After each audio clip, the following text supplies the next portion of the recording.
70வது தேசிய விருதுகள் தற்போது அறிவிக்கப்பட்டு வருகிறது. தமிழில் பொன்னியின் செல்வன் பாகம் 1 சிறந்த படத்திற்கான விருது மட்டுமல்லாமல் பல பிரிவுகளில் படத்தில் பணியாற்றிய கலைஞர்களுக்கு விருதுகளானது அறிவிக்கப்பட்டு வருகிறது. கூடுதல் விவரங்களை எமது செய்தியாளர் அப்துல் வழங்க கேட்கலாம்.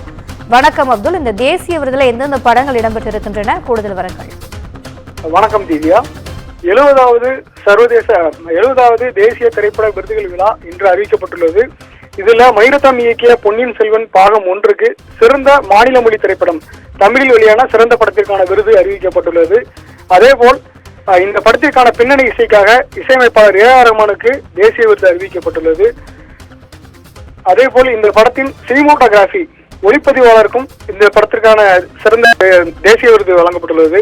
KGF திரைப்படம் கன்னடத்தில் சிறந்த படமாக தேர்வு செய்யப்பட்டுள்ளது. KGF 2 பாகம் 2 வந்து கன்னடத்தில் சிறந்த மொழி திரைப்படமாக தேர்வு செய்யப்பட்டுள்ளது. அதே போல் KGF படத்தின் ஆக்ஷன் கோரியோகிராஃபி அன்பறிவு மாஸ்டர் அவர்களுக்கும் சிறந்த ஆக்ஷன் கோரியோகிராஃபிக்கான தேசிய விருது அறிவிக்கப்பட்டுள்ளது. தனுஷ் நடித்த திருச்சிற்றம்பலம் படத்தின் ஜானி மாஸ்டர் சதீஷ் கிருஷ்ணன் இருவரும் சிறந்த நடன இயக்குநர்களுக்கான தேசிய விருது பெறுகின்றனர். கூடுதல் விவரங்களுக்கு நன்றி அப்துல்.